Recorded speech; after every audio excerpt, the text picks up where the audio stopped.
бұл не? Құстаған. Бүркітші ме әкең? Бүркітші. Әкең бүркітші болған ба? Әскерде бүркітші болған. Тағы да көп нәрсе сұраған еді.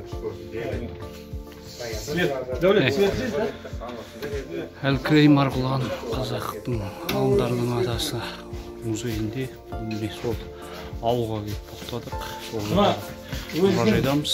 Ғылыми энциклопедиясы қазақ халқының атақты ағартушы, қазақтың халықтық кәсіби мәдениетін, ұлттық мәдениетін ерекше айрықшылығының бірі. Солардың бірі міне көшпенділер мәдениетін даладан өркениет қалыптастырған Әлкей Марғұланның еңбек өлшеусіз. Солардың міне бүгінгі ұрпақ үшін қандай керемет өнеге бізді қарсы алып осы ауылдың тұлғалары Жанат ағамыз бізді мұражайға алып келді. Міне келесі осы сапарымыздың екінші бөлімінің де біздің мүшелеріміздің барлығы осы тарихи жерлерді басып келе жатыр. Қасиетті әрине Әлкей Марғұланның біздің қазақтың нағыз ғылымның атасы. Сондықтан біз үшін бұл үлкен өнеге мақтаныш.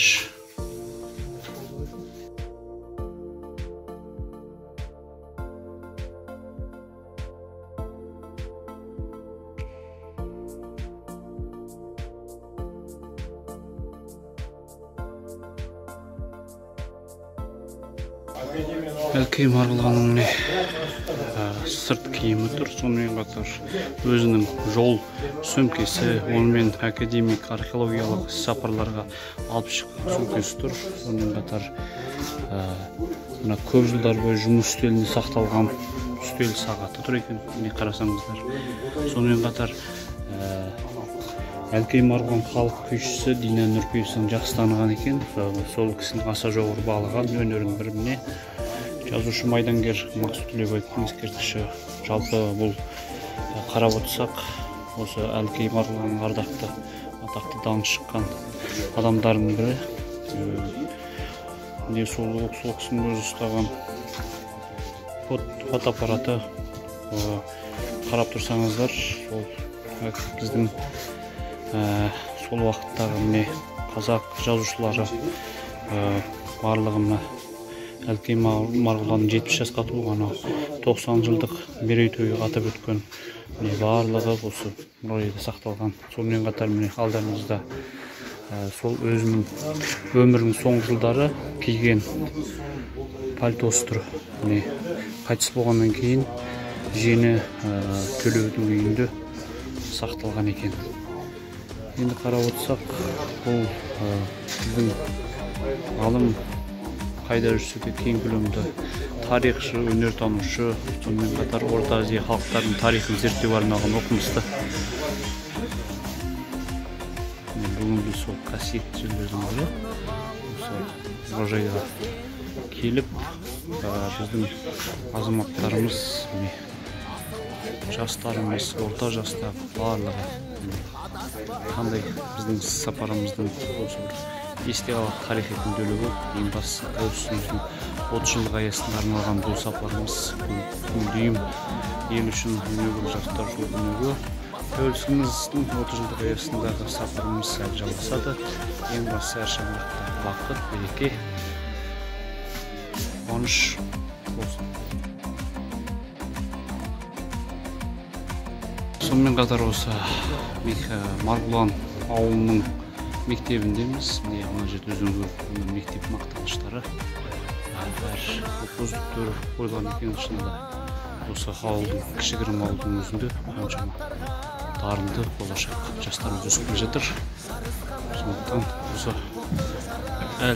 Марғұлан мұражайының келген мақсатымызда осы қасиетті жерлерден жүре отырып, әрбір сапарымызда тұлғаларды біздің жастарға өнеге ету. Сондықтан қайда жүрсек те біздің кең байтақ жазирамыз, даламыздың ат тұяғы дүрілдеген, тұяғы тиген кешегі батырларымыздың жаңғырту мақсатында Батыр туризм федерациясынын мүшелери мен әр ауылдагы осындай кешегі батырларымыздың, ақындарымыздың, дарындыларымыздың, тұлғаларымыздың ізін жаңғырту.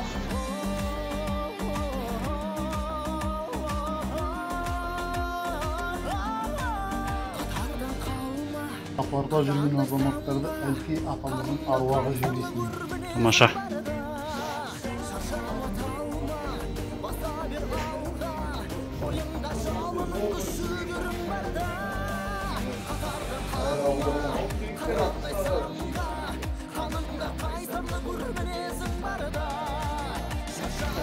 Міне Әлкей Марғұлан ауылындамыз. Соның бір осы ауылдан өскелең жас спортшыларымыз өсіп келе жатыр екен. Енді мына өзімізбен сапарласып келе жатқан Айдар Махмет тамаша, міне өзіңіздің артыңыздан еріп келе жатқан өскелең ұрпақ екен. Сіз енді сұрақтарыңызды қоя беруге болады. Енді келесі жастар қашан? Жоқ, мен жарты жыл болды. Неге? Мұғалім қалды. Жеке тренировка жасайсың ба? Ау? Жеке тренировка жасайсың ба? Жасаған. Жасау керек. Соны тастама. Жеке болып жаса. Мүмкіншілік бәрібір болады. Осында болмаса да қалаға шығады. Сонда формада болу керек.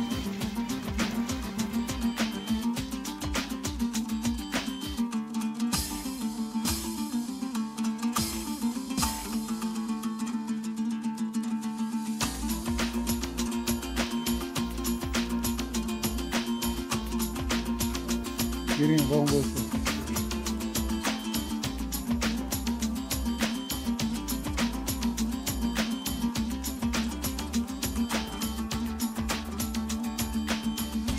Міне суарып жатырмыз. Әлкей Марғұланның ауылына келіп. Біздің граф деген атымыз.